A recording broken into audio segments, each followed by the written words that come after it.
Imagine you're starving. You've been walking for hours and your stomach hurts so badly that you can barely think about anything else. Then you see them, bright red berries hanging from a small bush. They look perfect, juicy, sweet, exactly what you need. You reach your hand toward them, but then you stop because you don't know what happens if you eat them. Maybe they'll save your life. Maybe they'll make you sick. Or maybe they'll kill you. Today, we can look something up in seconds. We can search the name of a plant, read warnings, or ask someone who knows. But imagine living thousands of years ago. There are no books, no internet, no labels saying poison, just you and the plant. So how did humans figure out which plants they could eat? The answer is much more interesting than you might think, because ancient humans didn't walk into a forest and randomly eat everything they saw. They watched, and one of the first things they could watch was animals. Imagine you're walking through a forest and you see an animal eating a particular plant. It eats the leaves, nothing happens. Later, another animal eats the same plant. Still nothing. That doesn't automatically mean the plant is safe for humans, but it's a clue. Animals had been living in these environments long before us. They already knew things about the landscape that humans were still learning. So ancient people could pay attention to what animals were eating and what they were avoiding. But here's the problem. Animals aren't humans. A plant that an animal can eat safely might still be dangerous to us, and some animals can eat things that would make us extremely sick. So watching animals could give humans clues, but it couldn't give them all the answers. And that brings us to the most dangerous part, experimenting. Not necessarily by eating an entire plant. People could learn through careful observation and experience. Maybe someone noticed that a certain fruit made people sick. Maybe another part of the same plant seemed harmless. Maybe cooking changed what could be eaten. Maybe removing a particular part made the difference. Over time, these observations became knowledge, and knowledge became survival. Imagine a group of people living in the same area for generations. Someone discovers that one plant is useful. Someone else discovers another plant causes problems. Someone learns that a certain part shouldn't be eaten. Someone discovers that preparing something in a particular way makes it safer. That information doesn't disappear when they die. They teach it to their children, and their children teach it to theirs. After hundreds of years, you could have an entire community that knows which plants to avoid without knowing the chemistry behind them. They don't need to know exactly why a plant is dangerous. They just need to know, don't eat that. And sometimes that knowledge could be incredibly specific. Not just this plant is dangerous, but don't eat this part. Don't eat it raw. Don't eat it during this season. Prepare it this way. That's when the forest stops being a collection of random plants. It becomes a giant library. Every plant has a story. Some are food, some are medicine, some are useful for making things, and some are best left alone. But there's another problem. What if a dangerous plant looks almost exactly like a safe one? Now imagine you're hungry. You see two plants. They look nearly identical. Same leaves, same size, same color. One can be useful, the other can be dangerous. You can't pull out your phone and compare pictures. You can't scan it. You have to rely on what you've learned. And this is why knowledge could become more valuable than food itself. Because finding food isn't enough. You have to know which food won't hurt you. Think about how strange that is. Humans were surrounded by thousands of plants, but only a small number might actually be good for us. The rest? Some were useless, some were difficult to prepare. Some were bitter, some could make you sick, and a few could be genuinely dangerous. So every generation slowly built a mental map of what could be trusted. But let's go back to those red berries. You're still standing there. You're hungry. The berries are right in front of you. You look around. Maybe you've seen this plant before. You remember an older person telling you something about it. Maybe you remember watching animals ignore it. Maybe you remember seeing someone prepare the plant differently. Suddenly, the decision isn't random anymore. You have information, and that information could keep you alive. Now imagine the opposite. You don't know anything. You eat the berries, and within hours, something feels wrong. Your stomach starts hurting. You become weak. Everyone around you watches. Now the entire group has learned something. That plant is dangerous, and that knowledge might stay with them for generations. This is one of the uncomfortable truths about human survival. Some knowledge probably came from mistakes. Not every mistake would have been fatal. Sometimes someone might get sick and recover. Sometimes people might notice a pattern. Sometimes they might discover that a plant was safe only after being prepared in a certain way. But over thousands of years, those experiences added up. Humans became better at recognizing danger. And there's something else that helped. Taste. Not because tasting a plant was always safe. It wasn't. But humans could notice obvious warning signs. Something might taste incredibly bitter. It might smell strange. It might irritate the mouth. It might look unusual. Those signs weren't perfect warnings, but when combined with everything else people knew, they could become another clue. And eventually, humans became incredibly familiar with the plants around them. Imagine knowing your local forest so well that you could recognize a plant from its leaves alone. You know where it grows. You know when it appears. You know what animals eat it. You know which part is useful. You know which part to avoid. You know how to prepare it. And you know what happens if someone gets it wrong. You wouldn't need a scientific name. You wouldn't need a textbook. You would simply know, this one is safe, that one isn't. And that knowledge could be passed down like a family secret. But then, something even more fascinating happened.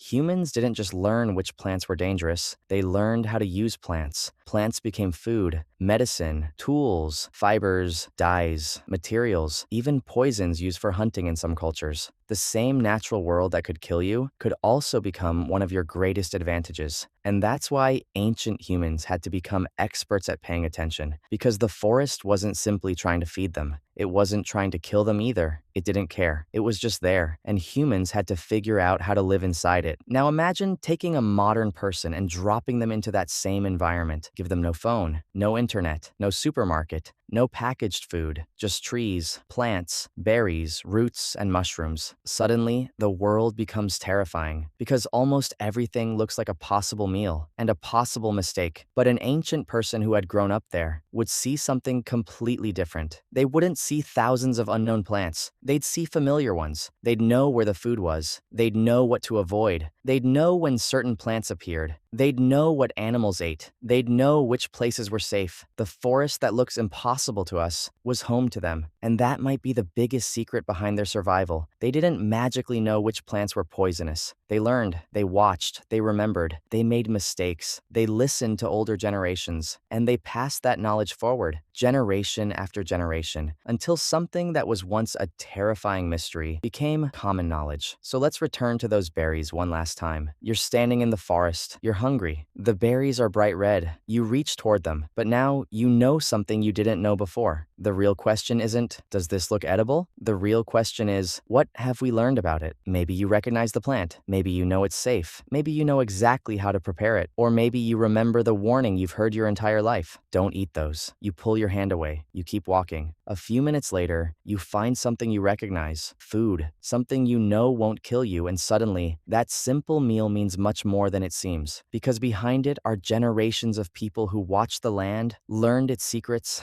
and passed them down. We like to think ancient humans survived because they were strong, but strength wasn't enough. They survived because they learned how to pay attention. And perhaps one of the most important lessons humans ever learned was hiding in something as simple as a leaf, or a berry, or a mushroom. Because in the ancient world, knowing what not to eat could be just as important as knowing what to eat.